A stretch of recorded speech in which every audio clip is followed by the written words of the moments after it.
네, 안녕하세요. 6월 10일입니다. 계속해서 이번 주간 결혼에 대해서 우리들이 생각해 보고 있습니다. 어제 남자 그리고 여자의 역할에 대해서 우리가 생각해 봤는데, 정말 이 시대에 가장 안타까운 것이 무엇이냐면 여자의 여자다움을, 그리고 남자의 남자다움을 잃어버리고 살아가고 있지 않은가.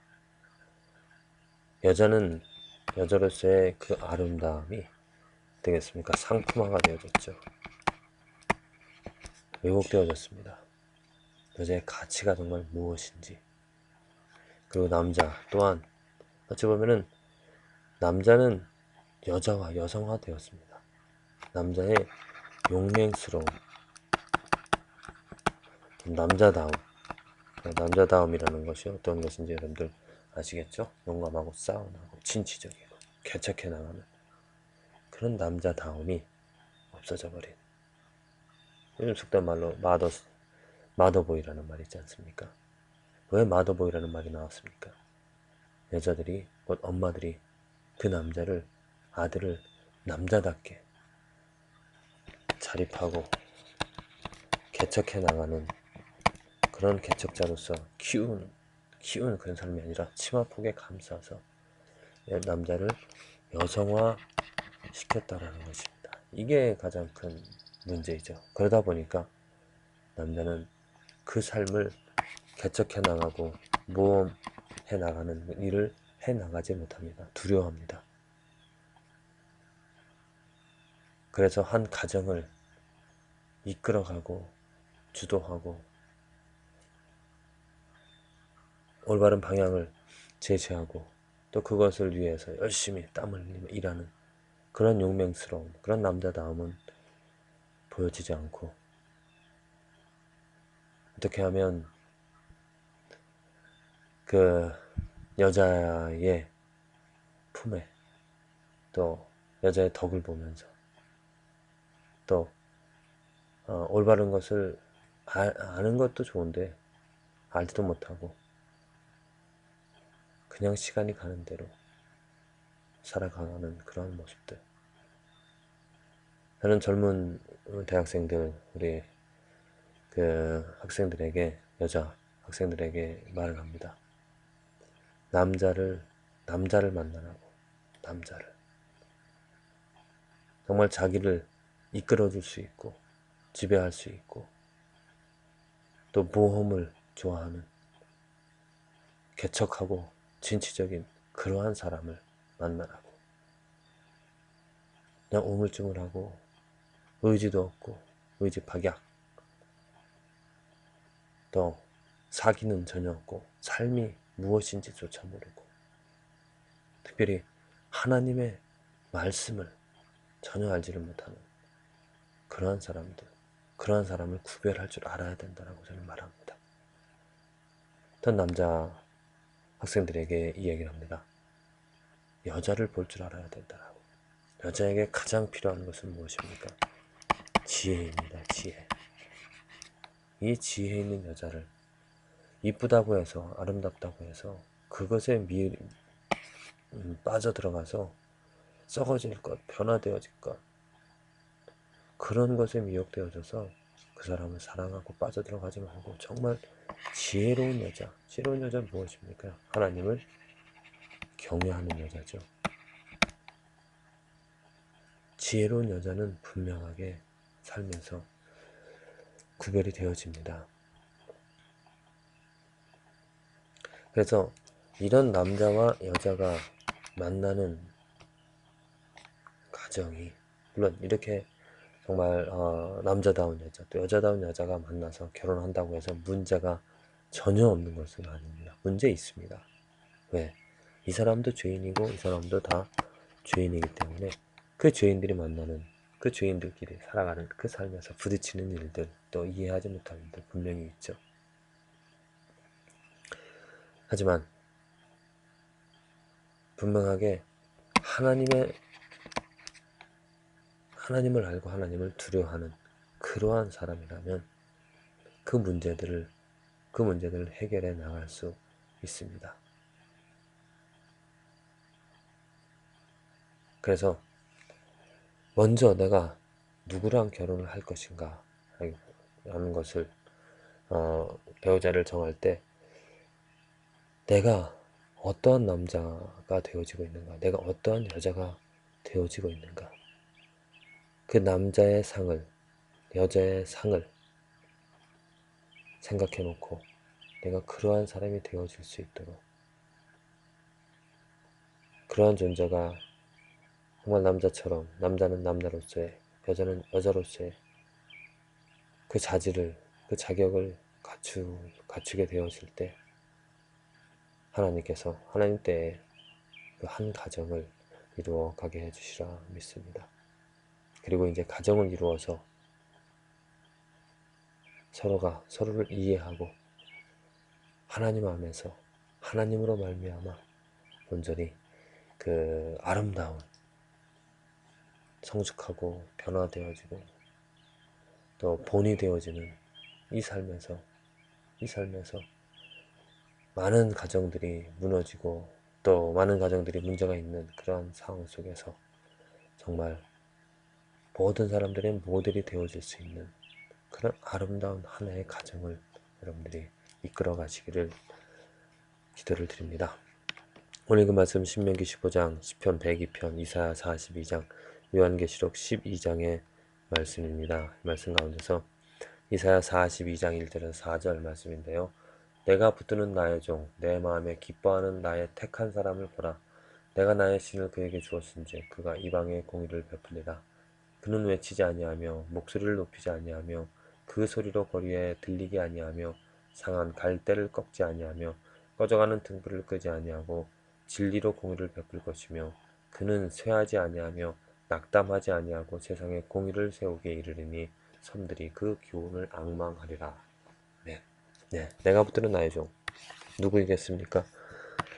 이스라엘이라고 볼 수도 있습니다. 이스라엘이 하나님의 종으로 택함 받은 사람으로서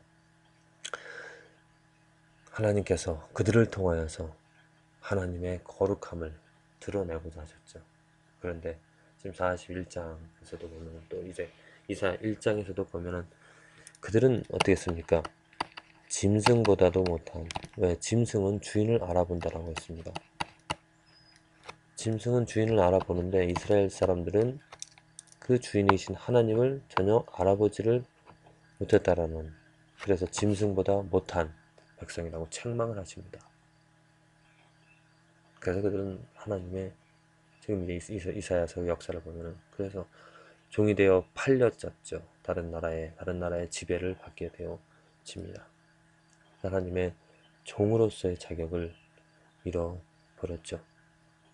내 마음에 기뻐하는 나의 택한 사람을 보라.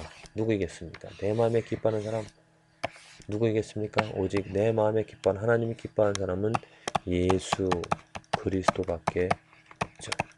마태복음 예수님께서 침례를 받으시고 물에서 나오셨을 때 하늘에서 그 음성이 들렸습니다. 이는 나의 사랑하는 아들이요 나의 기뻐하는 자라. 나의 기뻐하는 자라.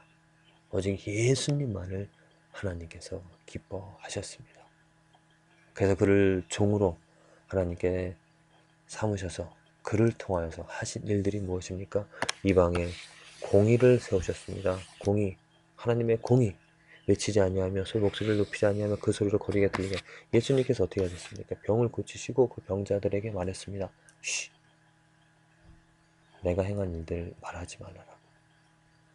예수님께서는 어떻게 크게 지금의 목사들처럼 목사님들처럼 어떻게 큰 목소리를 내면서 자랑스럽게 그렇게 많은 일들을, 그 하나님의 일들을 한 것이 아니라, 사실 목소리를 크게 내는 사람들을 보면 하나님의 공의를 말하는 것이 아니라 자기 생각을, 자기 잔 재주를 보여주고 있는 것이죠.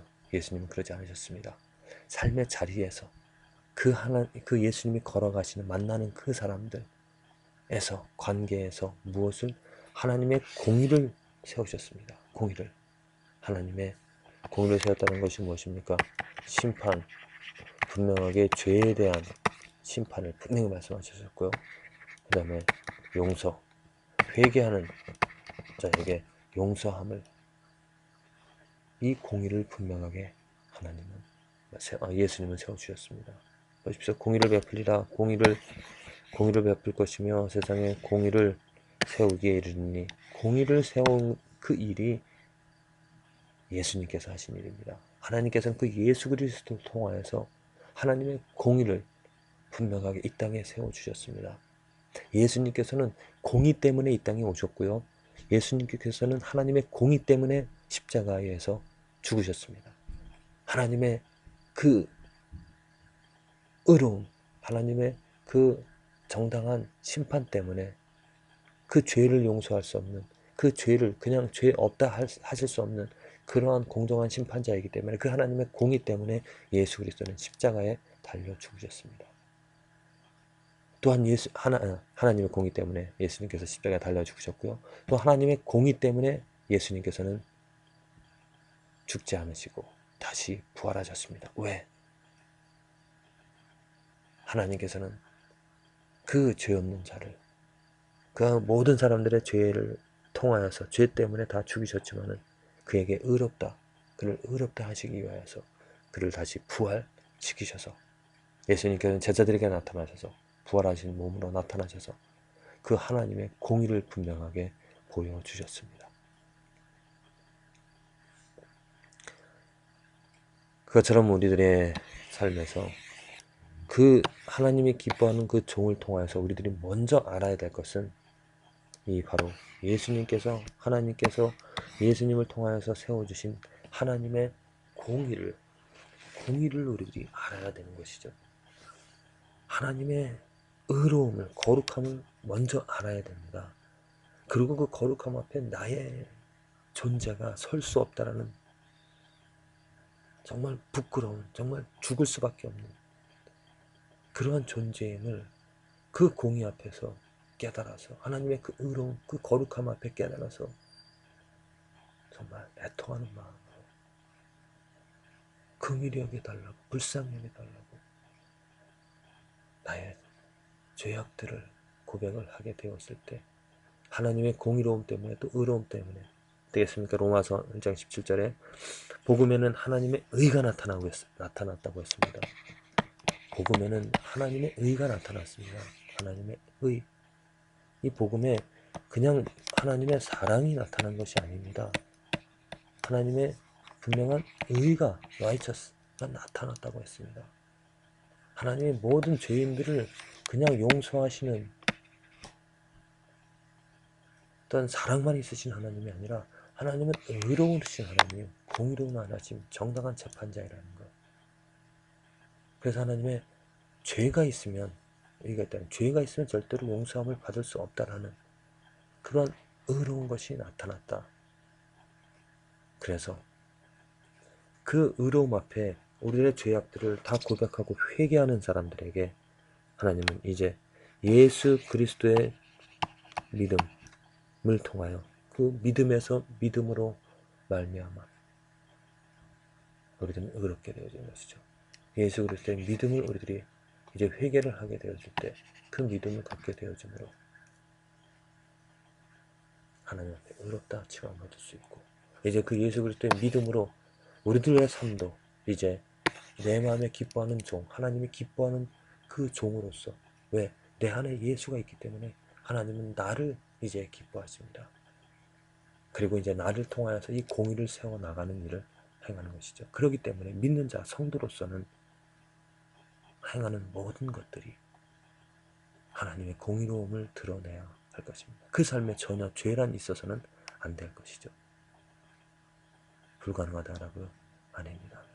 성령이 내 안에 임하기 때문에, 예수 그리스도가 내 안에 거하기 때문에 우리들은 악을 구별해낼 수 있고 그 악과 싸워 나갈 수 있는 능력을 얻게 되어졌습니다. 내 마음에 기뻐하는 나의 택한 사람을 보라. 누구입니까? 바로 회개하고 예수 그리스도의 믿음을 가진 저와 여러분들의 삶이라 믿습니다. 오늘 하루 우리들이 된 목소리를 높이면서 내 그 소리를 거리게 되려면 거창하게 그렇게 마이크 잡고 어디서서 외치는 그러한 삶보다도 내 삶의 자리에서 내가 만나는 사람들에게, 내 가족, 내 아내, 남편에게 내 자녀들에게, 내 직장에서 하나님의 공의를 세워나가는, 하나님의 righteous를 증거하는, 하나님의 거룩함을 드러내는, 그래서 다른 사람들이 그 거룩함 앞에 자기들의 부끄러움을 느끼고 그들 또한 하나님께로 돌아올 수 있도록 하나님의 공의를 세워나가는 저와 여러분들의 삶이 되어지기를 간절히 기도를 드립니다.